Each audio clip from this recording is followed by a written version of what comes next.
Bonjour, aujourd'hui dans la série Ernest Hemingway, Le Jardin d'Éden.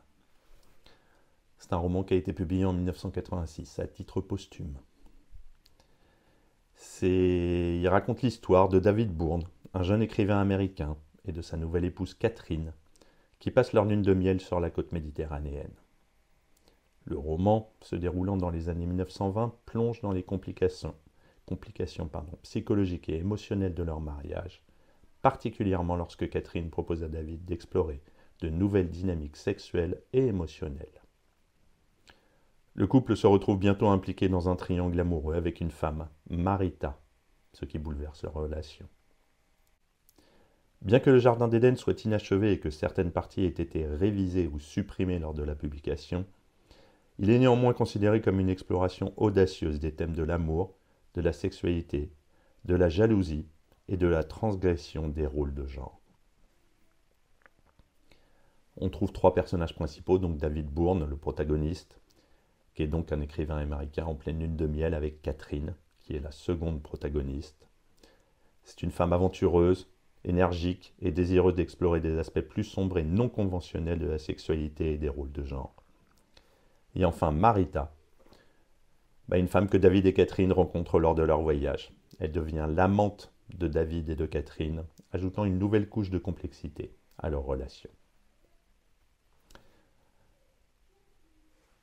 Au début du roman, David et Catherine profitent de leur lune de miel dans le sud de la France. Ils vivent dans un hôtel isolé près de la plage, où ils mènent une vie insouciante. David travaille de temps en temps sur son nouveau roman, tandis que Catherine propose des expériences de plus en plus audacieuses. Elle coupe ses cheveux pour ressembler à un garçon et pousse David à faire de même, brouillant ainsi les lignes entre les rôles masculins et féminins dans leur relation. Catherine semble excitée par l'idée de subvertir les normes de genre, et elle se réfère à David comme s'il était une femme dans leurs moments intimes. Bien que David soit d'abord intrigué et amusé par ces changements, il commence à se sentir de plus en plus mal à l'aise avec la direction que prend leur relation. L'influence de Catherine sur lui devient de plus en plus envahissante. Au fil du temps, Catherine va encore plus loin en introduisant Marita dans leur relation. Il rencontre Marita lors d'une sortie en ville et Catherine, attirée par la jeune femme, suggère qu'elle se joigne à eux. Ce triangle amoureux devient rapidement une source de tension. Catherine encourage d'abord la relation entre Marita et David, excitée par cette nouvelle dynamique, mais ses sentiments de jalousie s'intensifient progressivement. Marita, en revanche, se révèle être une figure plus équilibrée et attentionnée. Elle offre à David un certain réconfort émotionnel et physique qui contraste avec l'imprévisibilité de Catherine. À mesure que David se rapproche de Marita, Catherine devient de plus en plus instable. Parallèlement à ces relations tumultueuses, David tente de se concentrer sur son travail d'écrivain. Il est engagé dans l'écriture d'un roman, inspiré par des souvenirs de son enfance en Afrique. L'écriture représente pour David une sorte de refuge contre les troubles de sa vie personnelle, mais Catherine intervient souvent, détruisant ses manuscrits et le déstabilisant psychologiquement. Le sabotage de Catherine prend une tournure dramatique lorsqu'elle brûle l'un des manuscrits de David, un acte symbolique de sa jalousie envers son travail et son désir de le contrôler entièrement. Cet acte est un point de rupture dans leur relation, et David commence à se détacher émotionnellement de Catherine. Il trouve en Marita non seulement une amoureuse, mais aussi quelqu'un qui respecte et soutient sa carrière d'écrivain. Alors que la relation entre David et Marita devient de plus en plus profonde et stable, Catherine devient de plus en plus désespérée de son côté et erratique. Elle est jalouse de la proximité entre David et Marita, bien qu'elle ait initialement encouragé leur liaison. Catherine essaye de récupérer David, mais ses efforts deviennent de plus en plus destructeurs. Elle alterne entre des moments de tendresse et des accès de rage, essayant de reprendre le contrôle sur la relation, mais chaque tentative ne fait qu'accélérer la déchéance. Finalement, Catherine quitte l'hôtel, laissant David et Marita ensemble.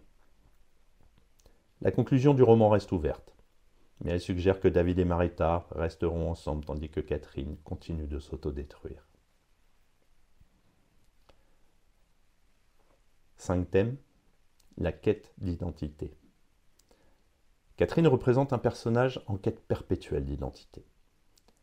Elle utilise le jeu des rôles de genre pour expérimenter avec sa propre sexualité et ses limites. Mais ces expériences la conduisent à la confusion et à l'autodestruction. En forçant David à entrer dans ses fantasmes, elle brouille les frontières de sa propre identité, ce qui finit par détruire leur relation. La fragilité et la créativité. L'acte de création est central dans le roman, mais il est aussi menacé par l'instabilité émotionnelle de Catherine. David, en tant qu'écrivain, incarne la lutte de l'artiste pour protéger son travail des distractions et des influences destructrices. Hemingway semble poser la question de savoir si la vie créative peut survivre à la turbulence des relations humaines complexes. Le contrôle et la domination. C'est un autre thème majeur du roman, le contrôle. Catherine cherche constamment à dominer non seulement David, mais aussi Marita, tout en testant les limites de leur relation à travers des expériences sexuelles et émotionnelles. Mais son besoin de contrôle est en conflit avec sa propre instabilité. David, de son côté, lutte pour reprendre le contrôle de sa vie et de son travail, cherchant à s'échapper de l'emprise de Catherine. La sexualité et les rôles de genre. Le roman explore la fluidité des rôles de genre et de la sexualité, un thème relativement audacieux pour l'époque, pour Hemingway pour le coup. Catherine pousse David à remettre en question son identité sexuelle, tout en assumant elle-même des comportements traditionnellement masculins.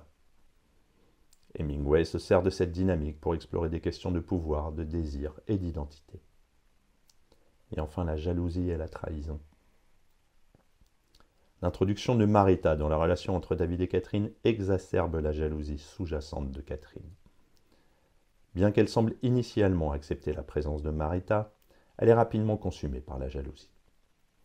Cette jalousie, combinée à son sentiment de trahison, la pousse à détruire tout ce qu'elle a construit avec David, y compris son travail d'écriture. Pour conclure, Le Jardin d'Éden, c'est un roman qui explore des thèmes complexes de sexualité, de créativité et de relations humaines. C'est un texte audacieux pour son époque, car il aborde des questions de fluidité des genres et d'identité sexuelle d'une manière peu conventionnelle pour un auteur comme Hemingway. Le roman est une réflexion sur la quête de soi, les limites de la liberté individuelle dans une relation amoureuse et la tension entre l'art et la vie. Bien que son intrigue soit simple en apparence, les couches psychologiques et émotionnelles en font une œuvre riche et profonde, démontrant la capacité d'Hemingway à aborder les aspects les plus sombres de l'existence humaine. À bientôt.